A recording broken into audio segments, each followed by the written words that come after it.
Kalian berpegang kepada Al-Quran dan Sunnah, dan tadillu abada, kalian tidak akan tersesat selama-lamanya. Maka kita mempelajari satu demi satu hadis Nabi Sallallahu Alaihi Wasallam. Di pertemuan sebelumnya kita membaca hadis tentang ziyadatu tama'ninatil qalbi bitazahiril adillah, yaitu bertambahnya ketenangan hati kalau sudah melihat jelas bagaimana bukti-bukti dari satu yang selama ini masih berupa keyakinan di dalam zihni, di dalam pikiran. Di pertemuan sebelumnya berkaitan tentang kisah Nabi Ibrahim alaihissalam, yang oleh sebagian sahabat mengira Nabi Ibrahim ragu tentang bagaimana cara Allah untuk menciptakan atau menghidupkan kembali makhluk yang sudah mati atau sudah meninggal. Tapi kata Nabi Sallallahu Alaihi Wasallam, kalau Ibrahim saja kalian anggap ragu, maka sebenarnya kita jauh lebih berhak untuk ragu. Ini ketegasan dari Nabi Sallallahu Alaihi Wasallam bahwa yang diinginkan Nabi Ibrahim ketika beliau mengatakan Rabbi arini kaifa tuhyil mauta, ya Allah tunjukkan kepadaku bagaimana cara menghidupkan makhluk yang sudah mati. Yang diinginkan Nabi Ibrahim adalah menambah ketenangan keyakinan hatinya bahwa dengan melihat bagaimana makhluk yang mati dihidupkan oleh Allah, itu akan menenangkan hatinya. Hari ini insya Allah kita lanjutkan hadis berkaitan tentang Al-Quran adalah sebagai mukjizat terbesar Nabi Sallallahu Alaihi Wasallam, dan beliau adalah Rasul yang paling banyak pengikutnya pada hari kiamat. Kata Abu Hurairah, anna Rasul Sallallahu Alaihi Wasallam qala, Nabi bersabda, ma minal anbiya'i min nabiyyin illa qad u'tiya minal ayati mithlahu amana alaihi al-bashar.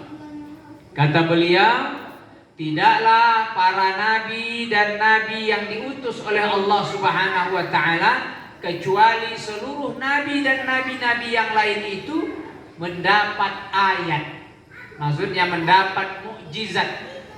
Ma mithluhu amana alaihi al-bashar, yang menyebabkan umat-umat pada zaman itu beriman kepada nabinya karena ada mukjizat. Contohnya Nabi Musa hidup di zaman sihir, maka Allah kirimkan mukjizat untuk Nabi Musa mengalahkan perbuatan sihir. Maka berimanlah orang yang beriman kepada Nabi Musa dengan mukjizat itu. Di zaman Nabi Isa alaihi salam, di zaman itu berkembang pengobatan. Maka Allah Subhanahu wa taala kasih mukjizat kepada Nabi Isa untuk mengobati penyakit yang tidak bisa disembuhkan oleh orang zaman itu. Ya, penyakit buta dan penyakit sofak, akmah wal abros. Ya semacam kusta kulit yang tidak bagus gitu. Nah, demikian pula Nabi Sallallahu Alaihi Wasallam, kata beliau, innama kana alladhi utitu wahyan uhiya auhallahu ilayya. Sementara aku dikasih oleh Allah wahyu dan yang diwahyukan oleh Allah Subhanahu wa taala kepadaku. Artinya Nabi katakan keunggulan mukjizatnya adalah wahyu, yaitu Al-Quran. Bukan mukjizat membelah bulan, bukan mukjizat tahu hal-hal yang gaib, bukan mukjizat menyuruh pohon kurma datang berjalan. Bukan itu mukjizat yang diunggulkan oleh Nabi Sallallahu Alaihi Wasallam. Dan mukjizat Nabi Muhammad tidak terbatas.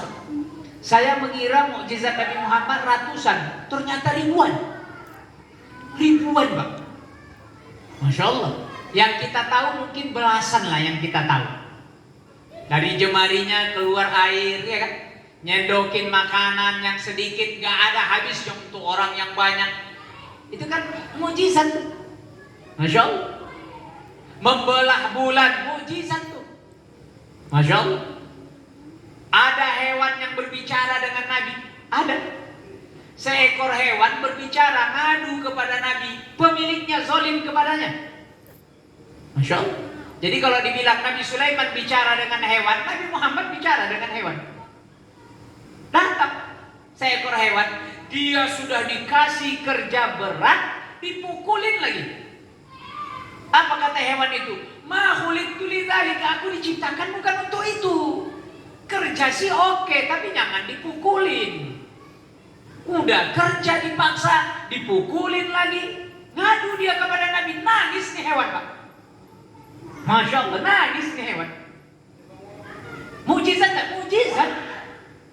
Masya Allah, ada orang pegulat, Nabi dakwahin, dakwah dia masuk Islam.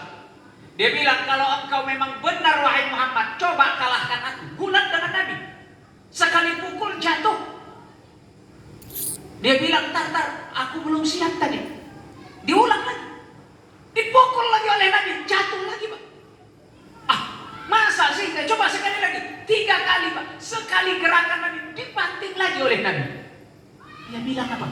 Ajaib wahai Muhammad. Tidak pernah ada orang yang membanting punggungku dari awal sampai sekarang. Kata Nabi, mau gak kamu kasih tahu yang lebih ajaib dari itu? Dia bilang, ada lagi yang lebih ajaib. Ada, apa? Itu pohon kurma, kamu lihat. Kupanggil dia bisa datang ke sini. Masa sih? Iya. Sini, kata Nabi, datang tuh Pak, merangkak. Akarnya itu jalan kepada Nabi. Disuruh Nabi balik lagi, mundur lagi ke tempat semula. Mana lebih ajaib? Hewan kalau dipanggil datang, ya biasa. Pohon dipanggil datang berjalan. Tapi begitulah mukjizat Nabi yang tidak mengharuskan orang jadi beriman. Ini orang tidak beriman juga Pak saat itu.